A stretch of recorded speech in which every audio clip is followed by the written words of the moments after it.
And so the courier who had cheated death in the cemetery outside Good Springs cheated death once again, and the Mojave Wasteland was forever changed. The new California Republic celebrated its second victory at Hoover Dam, establishing definitive control over the entire Mojave Wasteland. Soon after, they negotiated terms to annex the Strip, Freeside, and many surrounding communities. The Mojave Wasteland, at long last, had entirely fallen under the NCR's banner. The courier, fair and even-handed in his dealings throughout the wasteland, was honored by the NCR for his support of the military at Hoover Dam. He was presented with the Golden Branch, the highest civilian decoration given by the Republic. Though some super mutants in Nightkin continued to journey to the legendary Utopia, they found little trace of its existence. Some eventually found their way to Jacobstown, but many wandered off into the wastes, confused and disheartened. With the help of the Gunrunners, the Boomers developed a healthy trading relationship with the NCR. Eventually, the Boomers began wandering out into the wasteland, while still preventing outsiders from entering Nellis. The Brotherhood and the NCR in the Mojave Wasteland declared an official truce, despite continued hostilities between the two in the west. As per their agreement, the NCR handed over all suits of salvaged power armor, and in return, the Brotherhood helped patrol I-15 and Highway 95. The peace with NCR served to ease Veronica's worries about the Brotherhood's immediate future. Still, a distance had arisen between her and her fellow members that would never be bridged. She began secluding herself in crumbling libraries of the old world, learning of promising technologies she knew the Brotherhood would never adopt. Their leaders destroyed by the courier, the fiends scattered throughout the wasteland. Without the organization of Motor Runner, Cook, Violet, and Driver Nephi, they were easy prey. After the NCR's victory at the dam, the followers of the Apocalypse were pushed out of Old Mormon Fort during its occupation by NCR forces.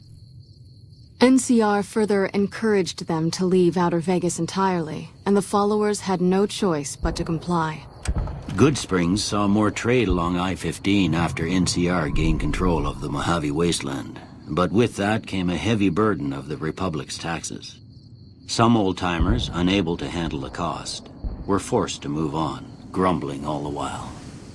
The slaughter of the Van Graffs and the Crimson Caravan caused no end of trouble for NCR back west. Already struggling, NCR's supply line suffered further as the two caravans withdrew support, until the massacre in the east was resolved. Cass survived to see the NCR flag flying proud over Hoover Dam, and thought for a moment, this is what a hero must feel like. She was about to tell the courier not to get too proud of himself. Then she figured, he knew that already. That night, Cass kicked in the door of his room to celebrate, only to find the man on the bed was an NCR soldier whose barracks had been destroyed. He was cute, though, so after having her way with him, she got the hell out, leaving an empty whiskey bottle as a note.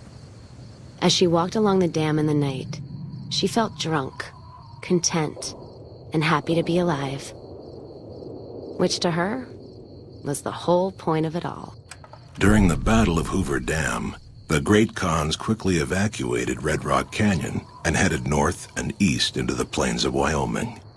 There, they reconnected with the followers of the Apocalypse and rebuilt their strength.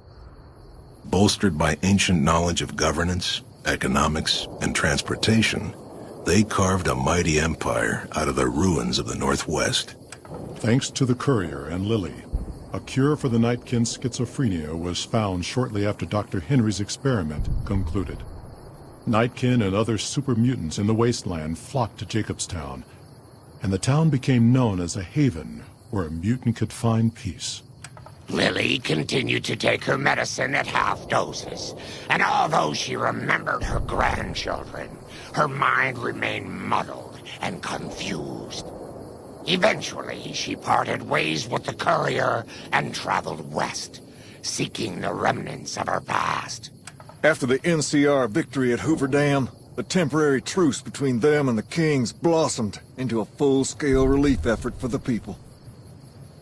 While the NCR made repeated entreaties that Freeside join the Republic, the King steadfastly maintained their independence. Revitalized by Violetta's brain, Rex eventually learned to balance the memories of his old life with Violetta's experiences among the brutal fiends. His mind had difficulty adjusting, but Rex eventually found peace with his new, more vicious self. Though Novak was a low-priority target for the Legion, many of Novak's citizens died in its defense. In the weeks that followed, several bright followers returned to Novak to help restore its defenses, allowing it to remain independent of NCR. With the dam firmly in their grasp, the NCR turned its attention towards wresting the correctional facility from Powderganger hands. The Powdergangers are no match for the battle-hardened troops of the NCR, and summary execution awaited the Powdergangers who managed to survive. Armed with a wide array of improvised explosives and stolen weapons, the Vault 19 Powder Gang tormented the Mojave Wasteland for years. Citizens of the NCR were favorite targets, and they always suffered the worst fates. After Hoover Dam, Sheriff Myers runs Prim with his own style of frontier justice. He deals with most folks fairly, but now and then someone winds up dead with little to no evidence against them.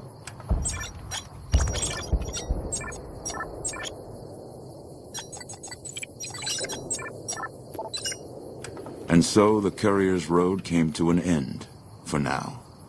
In the new world of the Mojave Wasteland, fighting continued, blood was spilled, and many lived and died just as they had in the old world. Because war never changes.